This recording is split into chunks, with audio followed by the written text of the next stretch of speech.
e converse em secreto com o Pai.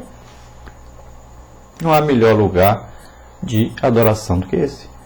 Então, não precisa ir ali ou acolá. Não é nem nessa denominação, nem naquela denominação. Não é neste local e nem naquele local. A adoração é em nós, através do Espírito Santo que habita em nós. Porque a Bíblia diz que nós somos um mesmo Espírito com Deus. Um só, não tem jeito de separar. Não é nem junto igual dois dedos. É um só Espírito com Deus. Então nós somos isso. O Espírito de Deus, o Espírito Santo, que é Deus, habita em nós.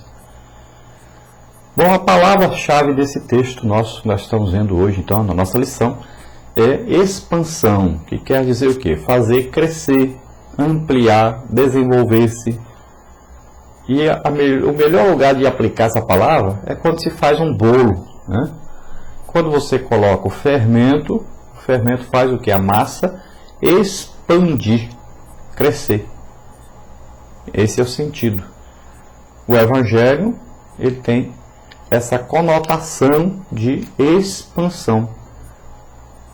Começou lá com aqueles 12 homens, um saiu, colocar outro, né? Deus escolhe Paulo para também ser apóstolo, e surge Barnabé, e vão surgindo outros, e o Evangelho vai crescendo, vai sendo pregado.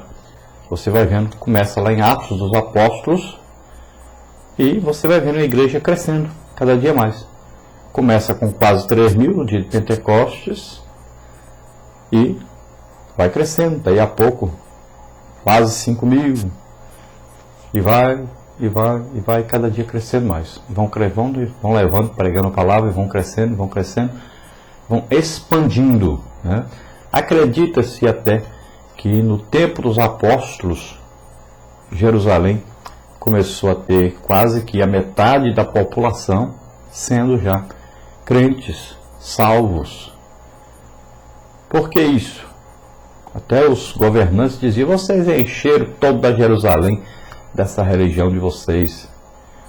Por quê? Porque os milagres iam acontecendo e o Evangelho sendo pregado por pessoas que tinham moral, pessoas que não visavam ganhar dinheiro, pessoas sinceras, honestas, verdadeiras, pessoas que davam suas vidas pelo Evangelho,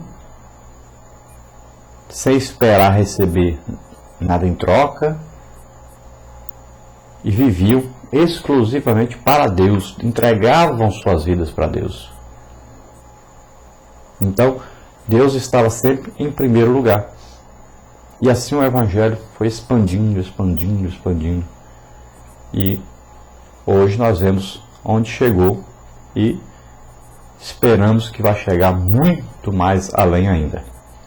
Nós vamos ver então a expansão do reino. Nós vamos ver que Davi começa morando em Hebrom. Após a morte de Saul, Davi mudou-se então da cidade dos filisteus, Ziclag, mudou-se para Hebrom e foi morar em Hebrom. Depois nós vamos ver que Davi vai a Jebus, que é Jerusalém, e essa é uma das primeiras batalhas de Davi como rei, e foi travada então em Jerusalém. Davi e suas tropas tomaram a cidade de surpresa e ela se tornou a capital do reino. Depois nós vemos Davi em Gate, essa cidade pertencia aos filisteus. Davi e suas tropas os expulsaram.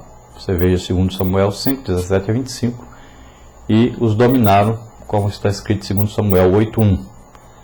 Depois nós vamos ver que Davi vai a Moabe. Davi conquistou Moabe e exigiu que lhe pagassem impostos, 2 Samuel 8, 2. Depois, Davi invade Edom. Então, Davi derrotou os edomitas e os obrigou a pagarem tributos, 2 Samuel 8, 14. Então, essas as grandes conquistas de Davi no início do seu reinado. Então nós vamos ver aí que Davi era um crente que buscava o Senhor, amava a sua palavra e sempre adorava e louvava a Deus. As características principais de Davi para que ele pudesse vencer e fazer um bom governo sobre Israel.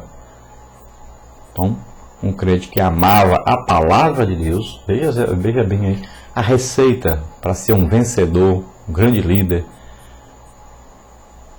e estar sempre com Deus, vencendo sempre. Quais então?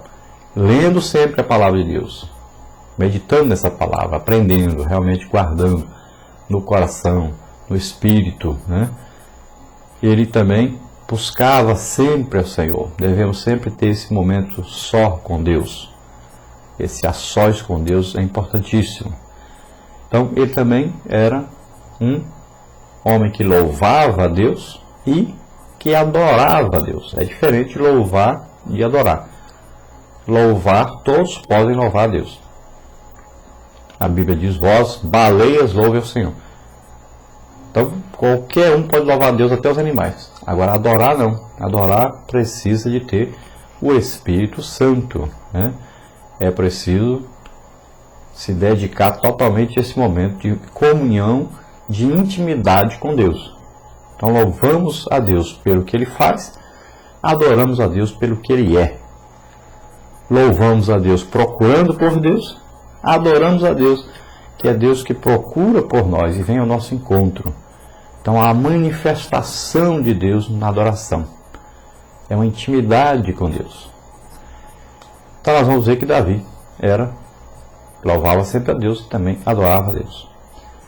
A nova sede de um novo reino, Jerusalém, então, e sua posição estratégica é o primeiro assunto da nossa lição. Depois vem Jerusalém e sua importância histórica.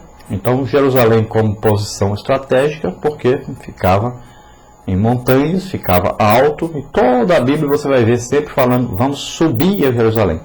Era um lugar alto, né? Fácil de quem está lá em cima, para que pudesse se defender de quem vinha lá de baixo.